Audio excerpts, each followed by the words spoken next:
वहां एक सांप आ जाता है और सुमित्रा को काट लेता है। सांप के डसते ही वह तड़पने लगती है। इतने में भानु प्रताप की आंख खुल जाती है।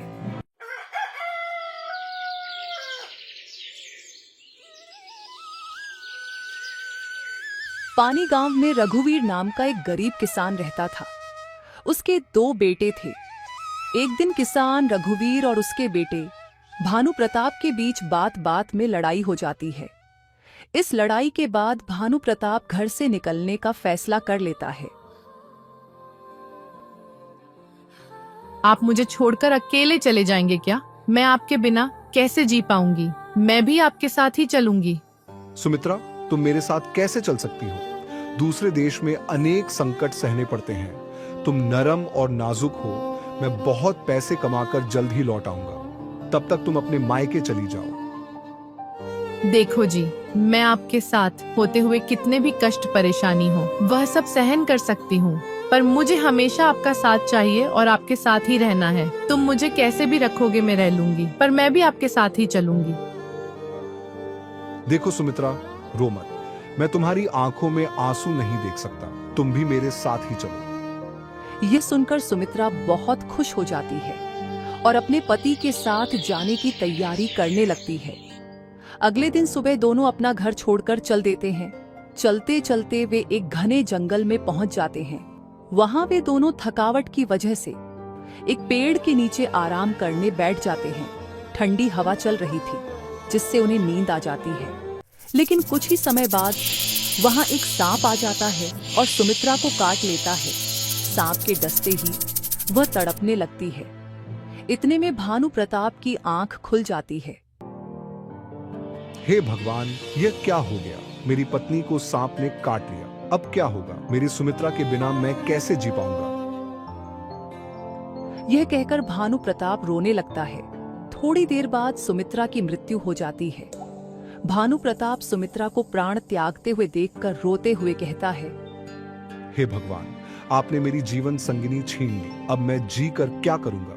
मैं भी सुमित्रा की चिता में जलकर मर जाऊंगा। इसके बाद वह सुमित्रा की लाश के पास से उठकर जोर जोर से रोने लगता है। अब मैं नहीं जी पाऊंगा। मैं अपनी सुमित्रा के बिना नहीं रह सकता। मैं भी उसकी चिता में जलकर अपने प्राण त्याग दूंगा। उसी समय उस जंगल में एक साधु गुजर रहे होते हैं। भानु प्रताप को रोते हुए देखकर साधु उसके पास आते हैं और कहते हैं, अरे अरे, तुम इस जंगल में आखिर रो क्यों रहे हो? तुम्हें ऐसी क्या परेशानी हो गई जो तुम इतना तड़प तड़प कर रो रहे हो? मैं तुम्हें कब से देख रहा हूँ। तुम्हारी समस्या क्या है, मुझे बताओ। फिर भानु प्रताप साधु को अपनी सारी बात बता देता है। दर्शवर, मेरा नाम भानु प्रताप है। मेरे पिता का नाम रघुवीर है। कुछ बातों को लेकर हमारा झगड़ा हो गया था। मैं और मेरी पत्नी चलते चलते जंगल तक आ गए। हम एक पेड़ के नीचे सो गए और तभी सांप ने मेरी पत्नी को डस लिया। अब मैं लकड़ियां इकट्ठा कर रहा हूं ताकि अपनी पत्नी के साथ चिता में जलकर प्राण त्याग दूं। भानु प्रताप की बात सुनकर साधु कहते हैं, देखो भानु प्रताप, यह संसार ऐसा ही है। यहाँ इंसान का आना जाना लगा रहता है। इस शरीर को एक दिन सभी को त्याग देना होता है। तुम भी इस बात को अच्छे से जानते हो। इस संसार में कोई भी किसी के साथ नहीं आता है और न ही किसी के साथ जाता है। फिर भी तुम मूर्ख बनकर यह सब बातें कर रहे हो। अगर तुम जीवित रहोगे तो तुम्हें बहुत सारी खुशियां मिलेंगी। इसलिए मेरे कहने पर जीवन को समाप्त करने का विचार छोड़ दो। इस मानव शरीर को प्राप्त करने के लिए तो देवता भी इच्छुक होते हैं। फिर तुम इस शरीर को क्यों नष्ट करना चाहते हो?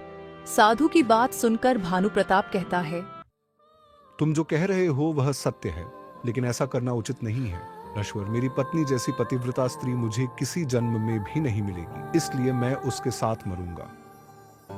भानु प्रताप के विचार सुनकर साधु समझ जाते हैं कि वह अपनी पत्नी से बहुत प्रेम करता है और उसके बिना नहीं जी सकता। तभी साधु भानु प्रताप से कहते हैं, देखो भानु प्रताप, तुम्हारी पत्नी को जीवित करने का केवल एक ही उपाय है।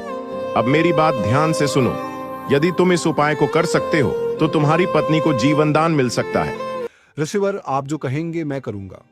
कृपया मेरी पत्नी को जीवित करने का उपाय बताइए। तुम्हारी पत्नी की उम्र सिर्फ 30 वर्ष थी, जो कि बीत चुकी है। तुम्हारे पास अभी 40 वर्ष का जीवन शेष है, क्योंकि तुम्हारी कुल आयु 80 वर्ष है, जिसमें से तुम 40 वर्ष बिता चुके हो। अगर तुम अपनी पत्नी के लिए आधा जीवन समर्पित कर दो, तो तुम्हारी आयु दोनों के बीच समान हो जाएगी। अगर तुम तैयार हो, तो तुम्हारी पत्नी जीवित हो सकती है। मैं आपकी बात स्वीकार करता हूँ। आप जो कहेंगे मैं वह करने को तैयार हूँ। इसके बाद साधु ने भानु प्रताप के हाथों में पानी दिया। भानु प्रताप ने अपनी पत्नी के पैरों पर 20 वर्ष तक पानी डालने का संकल्प लिया। देखो भानु प्रताप, अपनी पत्नी के पैरों में यह पानी डालने से पहले मेरी एक बात ध्यान से सुनो। इसमें एक गुप्त रहस्य भी है। अभी तुम्हें अपनी पत्नी की आवश्यकता है। तुम पानी डालकर उसे जीवित कर सकते हो, लेकिन यदि भविष्य में तुम्हें अपनी पत्नी की आवश्यकता नहीं लगेगी, तो तुम अपना संकल्प वापस ले सकते हो। यदि तुम अपना संकल्प वापस लेते हो, तो तुम्हारी पत्नी तुरंत मृत्यु को प्राप्त हो जाएगी। लेकिन ध्यान रखना, यह बात अपनी पत्नी सुमित्रा को मत बताना, वरना तुम अपने संकल्प को वापस नहीं ले सकोगे। यह कहकर साधु वहां से चले जाते हैं। थोड़ी ही देर बाद सुमित्रा आंखें खोल देती है। तभी भानु प्रताप कहता है, सुमित्रा, तुम बहुत थक गई थी, इसलिए मैंने तुम्हें नहीं जगाया। अब तुम्हारी नींद पूरी हो चुकी। इस तरह भानु प्रताप ने साधु की कही बात सुमित्रा से छुपा दी। फिर वे दोनों आगे बढ़ जाते हैं। कई दिनों बाद उन्हें एक बहुत सुंदर स्थान दिखाई देता है। वहां पहुंचने पर वे देखते हैं कि एक सुंदर युवक रहता है, जिसका नाम सुरेश है। उसी समय भानु प्रताप अपनी पत्नी से कहता है, सुमित्रा, मैं बहुत चलकर थक गया हूँ। मुझे बहुत प्यास लगी है। चलो कुएं पर जाकर पानी पी लेते हैं। अगर तुम्हें भी प्यास लगी है। मुझे तो प्यास नहीं लगी है। आप जाइए और पानी पीकर जल्दी आ जाना। सुमित्रा यह सुनकर वहां खड़ी रहती है और सुंदर युवक को देखती रहती है। उसकी सुंदरता पर मोहित होकर वह कहती है, आप तो बहुत खुश रहते हो यहाँ पर। आपका क्या नाम है? मेरा नाम सुरेश है और तुम बहुत सुंदर दिख रही हो। अगर तुम चाहो तो मेरे साथ रह सकती हो, लेकिन तुम्हारा पति तो तुम्हारे साथ है। मैं तुम्हें कैसे रख सकता हूँ? इसके बाद सुमित्रा ने सुरेश को अपनी प्रेम कहानी बता दी। यह सुनकर सुरेश कहता है, पर सुनो, मैं तुम्हारे पति से पीछा छुड़ाने का एक उपाय बताता हूँ। तुम्हारा पति कुएं में पानी पीने गया है, उसे उसी कुएं में धकेल दो। फिर जो होगा वो सब मैं संभाल लूंगा। सुरेश की यह बातें सुनकर सुमित्रा अपने पति को कुएं में धकेलने का फैसला कर लेती है। देखो जी, मुझे बहुत जोर से प्यास लगी। आप मेरे लिए पानी लेकर आ जाओ ना। मुझे बहुत जोरों से प्यास लगी है, गला सूखा जा रहा है। मैंने पहले ही कहा था कि चलो, लेकिन तुमने मना कर दिया। खैर कोई बात नहीं, कुएं से पानी पीकर लौट आते हैं। चलो। कुछ समय बाद भानु प्रताप पानी पीने के लिए कुएं के पास आता है। जैसे ही वह पानी निकालने के लिए झुकता है, सुमित्रा उसे धक्का देकर कुएं में गिरा देती है और सुरेश के पास चली जाती है। सुरेश सुमित्रा को लेकर एक गांव में बस जाता है। सुरेश ने सुमित्रा को नाचना और गाना सिखाया। जल्दी ही वह नृत्यांगना के रूप में मशहूर हो गई और लोग उसे देखने आने लगे। इस बीच भानु प्रताप कुएं में गिरने के बाद वहां लटक रही एक जंजीर के सहारे बाहर निकल आया। उसने सुरेश और सुमित्रा को ढूंढने का प्रयास किया और अंततः उस गांव में पहुंच गया। भाई, मैं दूसरे गांव से आया हूँ। यहाँ कोई मुझे नहीं जानता। मेरी पत्नी ने भी मुझे धोखा देकर छोड़ दिया। अब मैं अकेला हूँ। क्या मुझे कोई काम मिल सकता है? देखो भाई, मेरी नजर में तो कुछ काम नहीं है। अगर तुम यहाँ पर काम ढूंढना चाहते हो तो मिल सकता है। तुम आगे जाकर काम ढूंढ सकते हो। इसके बाद भानु प्रताप को एक सेठ का घर दिखाई दिया। सेठ जी, मैं इस गांव में नया हूँ। यहाँ कोई मुझे नहीं जानता। मैं थोड़े दिन इस राज्य में रुकना चाहता हूँ। क्या आपके पास मेरे लिए कोई काम है? देखो, मैं आपको जानता भी नहीं हूँ, पर आप यहाँ किसी को नहीं जानते हो और तुम्हें काम भी चाहिए तो तुम मेरी दुकान की देखभाल कर सकते हो, पर ईमानदारी से करना नहीं तो आपको बहुत बड़ा दंड भी मिल सकता है। भानु प्रताप ने सेठ के यहाँ काम करना शुरू किया। सेठ ने उसकी मेहनत की तारीफ की। एक दिन नगर के राजा के यहाँ सुमित्रा के नृत्य का आयोजन हुआ। राजा ने नगर के सभी बड़े व्यापारी और सेठों को आमंत्रित किया, जहां भानु प्रताप भी सेठ के साथ आया था।